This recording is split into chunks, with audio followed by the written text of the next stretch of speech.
Hi Earth Signs, Taurus, Virgo, and Capricorn. Welcome po sa ating channel. At ito ay inyong Daily Gabay Tarot reading for April 27, 2024. Please be reminded, sa mga nakaresonate dyan, kunin nyo po. Sa mga nakaresonate dyan, comment down. Kung hindi kayo nakaresonate, ibigay nyo po sa iba kasi channel reading po ito.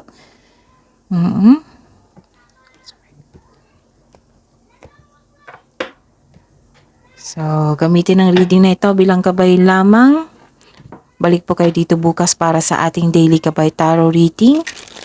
Please like, subscribe, and click bell button for notification para updated po kayo sa Daily Tarot reading natin.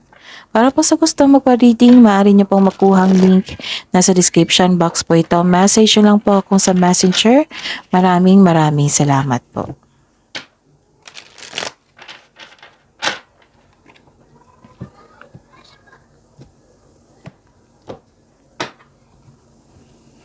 Spirits Guide, mga ganap po ngayong April 27 para po kay Taurus, Virgo, and Capricorn. I need 3 cards po. So, pasensya na kayo ha kung maingay sa labas kasi may naglalaro na mga bata.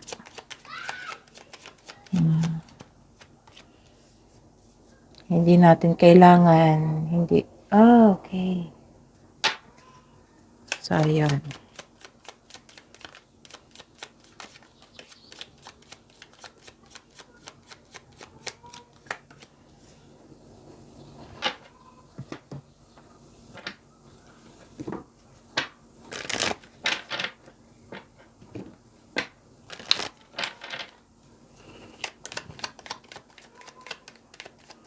Ano po ang mensahe para po kay Taurus, Virgo, and Capricorn ngayong April 27, 2024?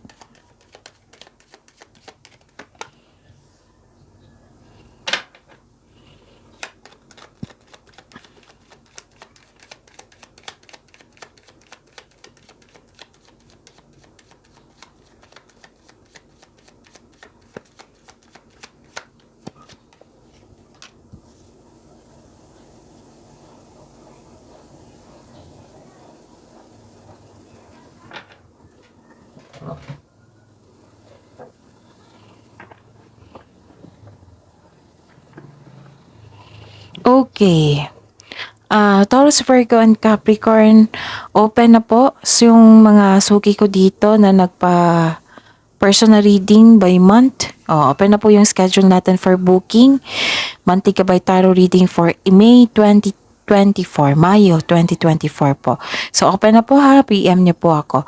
Tapos, sa mga gusto mag-personal reading dyan, i-click niyo po ang link dito nakapost sa baba ng video nyo. May link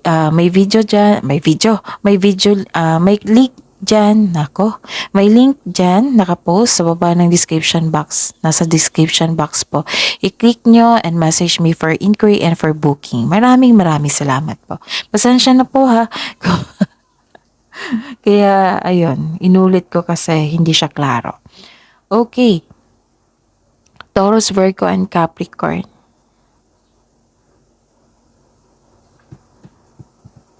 Oh, by the way, Taurus, may birthday reading kayo? Scroll down nyo lang po sa channel natin. Andun po yung birthday reading nyo for Taurus. Okay? Ano pa? Yun. May nakita ko dito na may companion kayo. Nagbigay ka ng trust sa isang kaibigan. Tapos buo naman ang suporta sa inyo. Tapos nakikita ko dito happy kayo kasi may bago kayong kaibigan. Tapos yung buo ang suporta at tiwala ng mga tao sa inyo. And some of you na-hired as katiwala. And some of you may bagong pet. Okay. Taurus, Virgo, and Capricorn. Mag-ingat lang kayo sa pagkikipagkomunikasyon sa isang tao kasi may nakita ko dito na galit kayo. Nagalit kayo kasi nasaktan kayo. Nasaktan kayo kasi nagkaroon kayo ng argument. Tapos may hinihintay kayo, expectation. Expectation nyo ito na darating na pera. Pwede din na malaking pera to ha. Pwede din cheque. Expectation nyo po ito. Some of you, expectation ito. And pwedeng news and information ito. Okay? And sabi dito, may mensahe pa para sa inyo na believe in miracles. Oo. Magtiwala sa isang milagro. Beginning a new cycle. So may new beginning na ganap. Spirits guys, ano po ang energy ni Taurus, Virgo, and Capricorn ngayong April 27, 2024?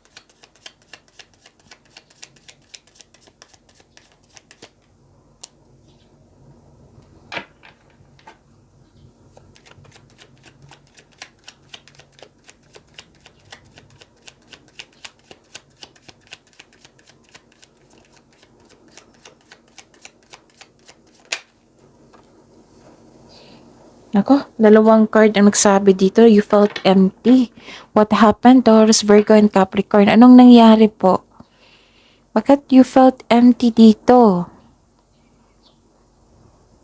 Kasi nasaktan kayo? Kasi may argument na nagganap? You felt empty eh. Pwede din grief for missed opportunity ito. May hindi natapos. Lack of fulfillment, failure. Pwede nagkaroon ng delay celebration. Kanina, the other day pa ito ha, parang sa weekly nyo na may celebration na, pero nagkaroon ng delay. Baka, ano yan, valid po ang rason kung bakit nagkaroon ng delay. May na-end na cycle dito, beginning a new cycle. So this is the clarification of your cards here. May na-end na cycle, at dahil ito, hindi ka ready sa changes. Pwede din na may maling plano. Pwede din nagkaroon ng delay. You're ready to move on, pero may blockages eh. You don't feel you are deserving of success. Yes, may success po na magaganap. Pero parang may kulang, ganun. Sabi mo. You felt empty dito.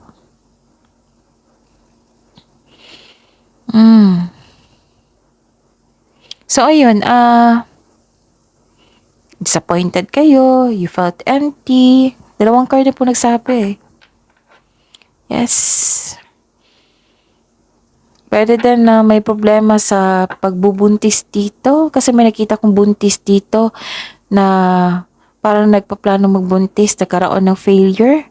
Pwede din na kung buntis po kayo ngayon or may kasamahan kayong buntis, pwedeng kung may nararamdaman po siya, magpa-check up sa doktor kung kinakailangan. You felt exhausted eh. Kasi maraming emotional demands, maraming demand yung partner nyo, yung kasamahan mo dyan, yung sa trabaho nyo, sa amo at boss nyo. Kung pwede po, umiwas sa taong toxic kasi ito yung nagbibigay sa sayo ng stress.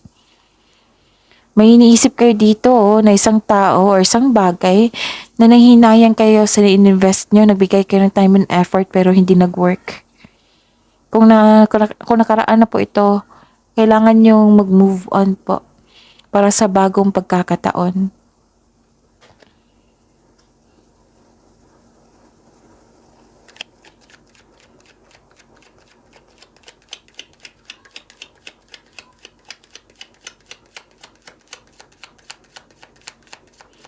Spirits guys, career and money po ni Taurus, Virgo, and Capricorn ngayong April 27, 2024.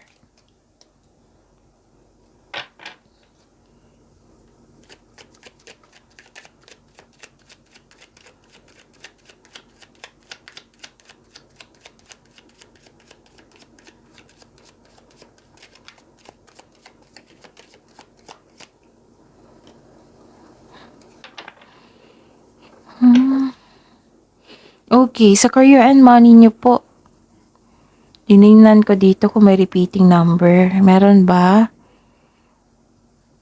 I think wala pa. So, ayun. Nagkaroon ng pagkakaisa dito sa career and money nyo. You are making memories. May customer kang bata ngayon or may tinuturuan kang bata. Tapos, ito yung sabi ko sa inyo na very supportive ang family nyo or co-worker sa inyo. Naghahatid po sila ng motivation sa inyong buhay na nagkaroon kayo ng focus at sa pag-achieve ng goal nyo sa buhay. Okay? Nagkaroon ng... Pero, hmm, regarding to sa money, may concern kayo sa isang tao na hindi marunong mag-handle ng money. Pwedeng nagsiselos sa inyo or nagsiselos po kayo. Yung may concern kayo na hindi marunong mag-handle ng money, hindi marunong magpahalaga sa kanyang trabaho, naging materialistic.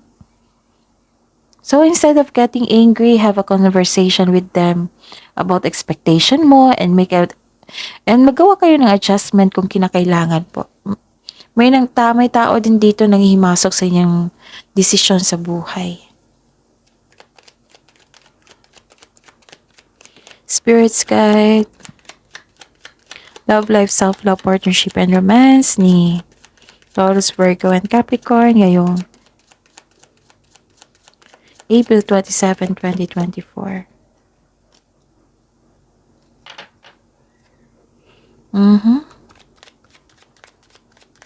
May repeating number nga. So, tapusin ko lang to, ha?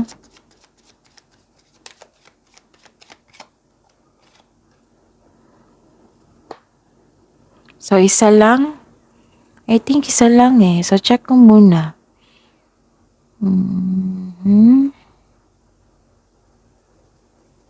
I think isa lang eh. Isa lang po. So, 7-7. The spiritual meaning or the repeating number tells you that this spiritual meaning of 7-7 is a symbol of spiritual awakening, higher purpose, and good luck. Wow. So, ano to eh? Malakas ang inyong intuition. Yes. Malakas ang inyong intuition. So, naputol po kasi kailangan kong mag-charge ng unit. Pasensya na po. Ayun. So, saan na tayo? Dito na tayo sa love life nyo. Love life. Okay. Talagang chinek ko talaga kung may repeating number pa. Nagkaroon kayo ng may ganap na conflict. So this card tells you to speak up for your needs and be willing to hear your partner's side also. May conflict po eh. So kailangan na magkaroon ng honest conversation. Tapos, and be willing to hear your partner's sides also. May challenges kayo, pero nakita ko naman dito na ma-overcome nyo ito. Tapos, huwag kang matakot sa sa mga single dito ha, huwag kayong matakot sa difficulties in love. Put a clear intention also. Okay, ano pa? So, kung may conflict no, tapos, ayun, magiging okay naman kasi magkaroon kayo ng honest conversation. Okay, so that's it.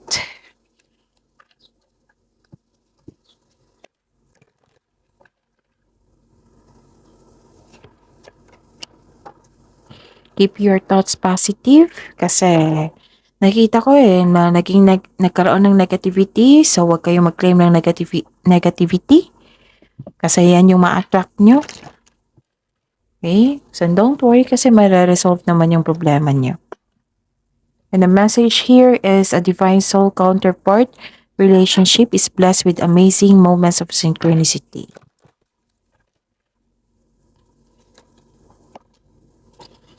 And the time is right to access and master your abilities. Do so with humility and control.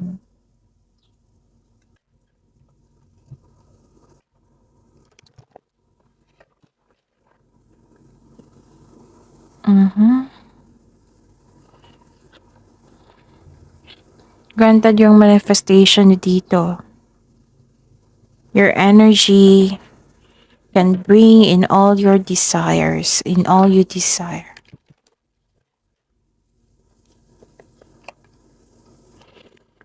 And sabi po ni Archangel Metatron, you have a bond with children. In particular, you can help children who are sensitive.